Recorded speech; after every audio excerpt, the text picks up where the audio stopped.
Hello दोस्तों, मैं हूं आपकी दोस्त चैनीता जोशी और आज हम लोग प्रेमचंद्र की कुछ सर्वश्रेष्ठ कहानियों में से एक कहानी ईदगाह को सुनाने वाले हैं। तो चलिए शुरू करते हैं। रमज़ान के पूरे 30 रोज़ों के बाद ईद आई है। कितना मनोहर, कितना सुहावन प्रभाव है। वृक्षों पर अजीब हरियाली है, खेतों में कुछ अजीब रौनक है, आसमान पर कुछ अजीब लालिमा है। आज का सूर्य देखो कितना प्यारा है, कितना शीतल है, यानी संसार को ईद की बधाई दे रहा है। गांव में कितनी हलचल है, ईदगाह जाने की तैयारी हो रही है। किसी के कुर्ते में बटन नहीं है, पड़ोस के घर में सुई धागा लेने दौड़े जा रहा है। किसी के जूते कड़े हो गए हैं, उनमें तेल डालने के लिए तेली के घर पर भागा जाता है। जल्दी जल्दी बेलों को सानी पानी देते। ईदगाह से लौटते लौटते दोपहर हो जाएगी। 3 कोस का पैदल रास्ता, फिर सैकड़ों आदमियों से मिलना भेंटना, दोपहर के पहले लौटना असंभव है। लड़के सबसे ज़्यादा प्रसन्न हैं। किसी ने एक रोज़ा रखा है, वह भी दोपहर तक, किसी ने वह भी नहीं। लेकिन ईदगाह जाने की खुशी उनके हिस्से की चीज़ है। रोजे बड़े बूढ़ों के लिए होंगे, इनके लिए तो ईद है। रोज़ ईद का नाम रटते थे, आज वह आ गई। अब जल्दी पड़ी है कि लोग ईदगाह क्यों नहीं चलते। इन्हें गृहस्थी चिंताओं से क्या प्रयोजन। सेवइयों के लिए दूध और शक्कर घर में है या नहीं, इनकी बला से ये तो सेवइयाँ खाएंगे। वह क्या जाने कि अब्बा जान क्यों बदहवास चौधरी कायम अली के घर दौड़े जा रहे हैं। उन्हें क्या खबर कि चौधरी आंखें बदल ले तो यह सारी ईद मुहर्रम हो जाएगी। उनकी अपनी जेबों में तो कुबेर का धन हुआ है, बार बार जेब से अपना खजाना निकाल कर गिनते हैं और खुश होकर फिर रख लेते हैं। महमूद गिनता है 1 2 10 12, उसके पास 12 पैसे हैं। मोहन सिंह के पास 1 2 3 8 9 15 पैसे हैं।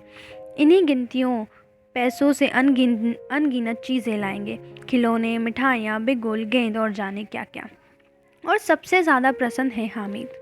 वह 4-5 साल का गरीब सूरत दुबला पतला लड़का, जिसका बाप गत वर्ष हैजे की भेंट हो गया और माँ न जाने क्यों पीली होती होती एक दिन मर गई। किसी को पता क्या बीमारी है, कहती तो कौन सुनने वाला था। दिल पर जो कुछ बीतती थी वह दिल में ही सहती थी और जब न सहा गया तो संसार से विदा हो गई। अब हामिद अपनी बूढ़ी दादी अमीना की गोद में सोता है और उतना ही प्रसन्न है। उसके अब्बा जान रुपए कमाने गए हैं, बहुत सी थैलियाँ लेकर आएंगे। अम्मी जान अल्लाह मियाँ के घर से उसके लिए बड़ी अच्छी अच्छी चीज़ें लाने गई हैं, इसलिए हामिद प्रसन्न है। आशा तो बड़ी चीज़ है, और फिर बच्चों की आशा। उनकी कल्पना तो राई का पर्वत बना लेती है। हामिद के पाँव में जूते नहीं है, सिर पर एक पुरानी दुरानी टोपी है जिसका गोटा काला पड़ गया है, फिर भी वह प्रसन्न है। जब उसके अब्बा जान थैलियाँ और अम्मी जान नियामतें लेकर आएंगी तो वह दिल से अरमान निकाल लेगा। तब देखेगा मोहसिन, नूरे और सम्मी कहाँ से उतने पैसे निकालेंगे। अभागिन अमीना अपनी कोठरी में बैठी रो रही है। आज ईद का दिन, उसके घर में दाना नहीं। आज आबिद होता तो क्या इसी तरह ईद आती और चली जाती। इस अंधकार और निराशा में वह डूबी जा रही है। किसने बुलाया था इस निगोड़ी ईद को। इस घर में उसका काम नहीं, लेकिन हामिद, उसे किसी के मरने जीने और से क्या मतलब। उसके अंदर प्रकाश है, बाहर आशा। विपत्ति अपना सारा दल बल लेकर आए, हामिद की आनंद भरी चितवत उसका विध्वंस कर देगी। हामिद भीतर जाकर दादी से कहता है, तुम डरना नहीं अम्मा, मैं सबसे पहले आऊँगा, बिल्कुल न डरना। अमीना का दिल कचोट रहा है। गांव के बच्चे अपने अपने बाप के साथ जा रहे हैं। हामिद का बाप अमीना के सिवा और कौन है। उसे कैसे अकेले में ले जाने दे। उस भीड़ भाड़ से बच्चा कहीं खो जाए तो क्या हो। नहीं, अमीना उसे यूं न जाने देगी। नन्ही सी जान 3 कोस चलेगी कैसे। पैर में छाले पड़ जाएंगे, जूते भी तो नहीं है। वह थोड़ी थोड़ी दूर पर उसे गोद में ले लेती, लेकिन यहाँ सेवइयाँ कौन पकाएगा। पैसे होते तो लौटते लौटते सब सामग्री जमा करके चटपट बना लेती। यहाँ तो घंटों चीज़ें जमा करने में लगेंगे।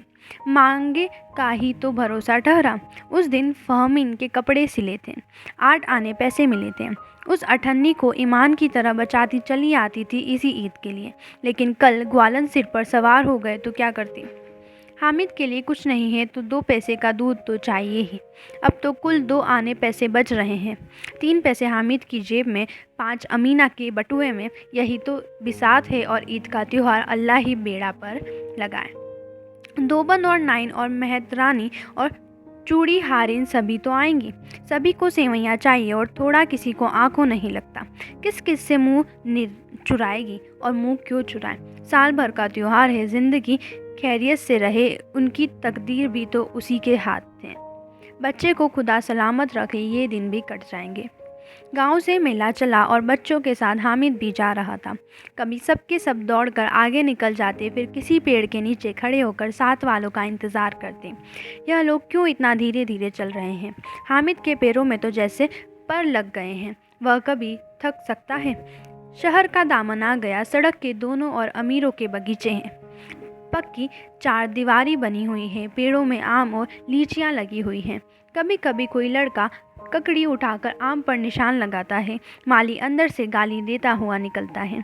लड़के वहाँ से एक फरलांग पर हैं, खूब हंस रहे हैं। माली को कैसा उल्लू बनाया है। बड़ी बड़ी इमारतें आने लगी। यह अदालत है, यह कॉलेज है, यह क्लब घर है। इतने बड़े कॉलेज में कितने लड़के पढ़ते होंगे।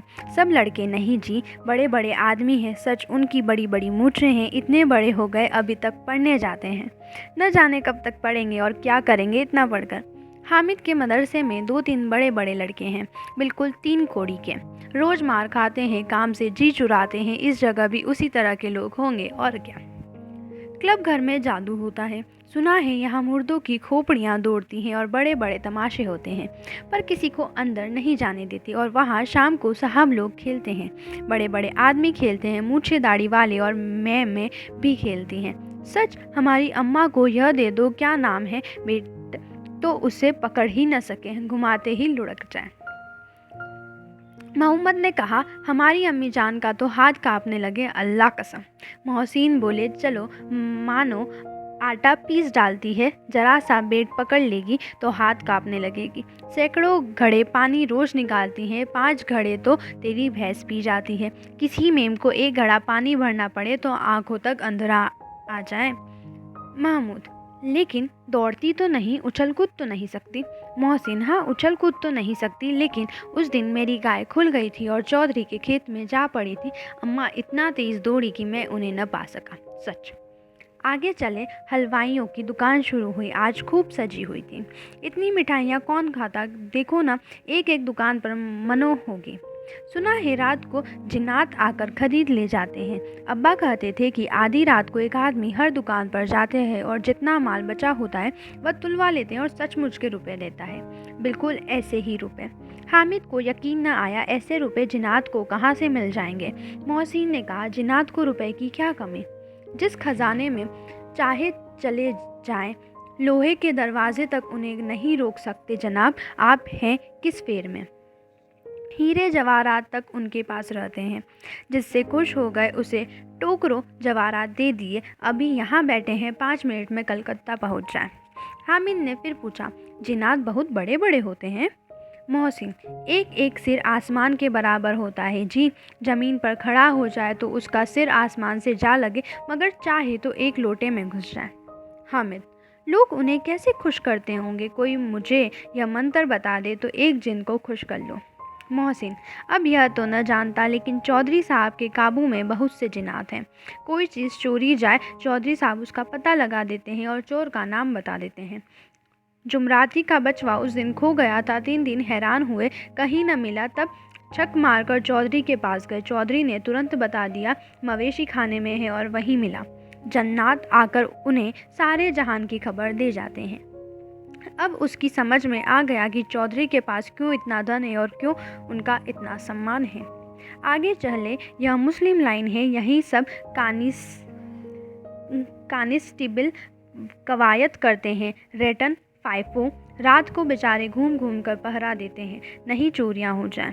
मोहसिन ने प्रविवाद किया, यह कानिस्टेबल पहाड़ देते हैं, तभी तुम बहुत जानते हो अजी हजरत, यह चोरी करते हैं। शहर के जितने चोर डाकू हैं सब इनसे मोहल्ले में जाकर जाते रहो पुकारते हैं, तभी इन लोगों के पास इतने रुपए आते हैं। मेरे मामू एक थाने में कांस्टेबल हैं, 12 रुपये महीना पाते हैं, लेकिन 50 रुपये घर भेजते हैं।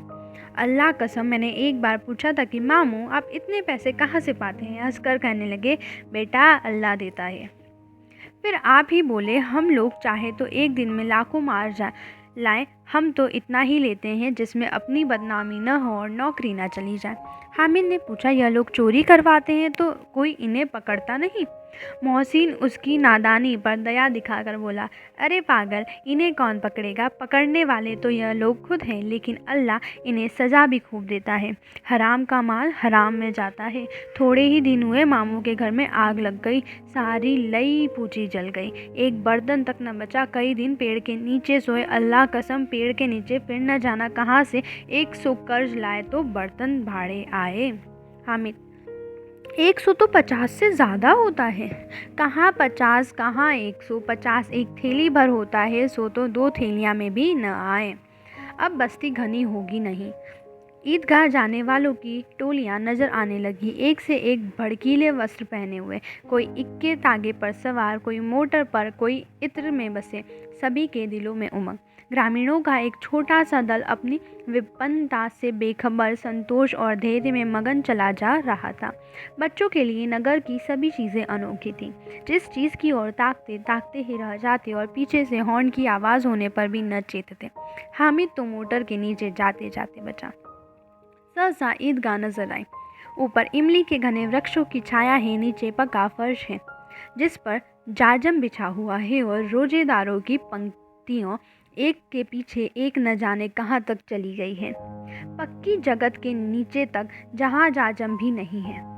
एक आने वाले आकर पीछे की कतार में खड़े हो जाते हैं, आगे जगह नहीं है। यहाँ कोई धन और पद नहीं देखता, इस्लाम की निगाह से सब बराबर है। इन ग्रामीणों ने भी वजू किया और पिछली पंक्ति में खड़े हो गए। कितना सुंदर संचालन है, कितनी सुंदर व्यवस्था। लाखों सिर एक साथ सजेदे में झुक जाते हैं। फिर सबके सब एक साथ खड़े हो जाते हैं, एक साथ झुकते हैं और एक साथ खड़े हो जाते हैं, एक साथ झुकते हैं और एक साथ खड़े हो जाते हैं। कई बार यही क्रिया होती है जैसे बिजली की लाखों बत्तियां एक साथ प्रदीप्त हो और एक साथ बुझ जाए, और यही क्रम चलता रहे।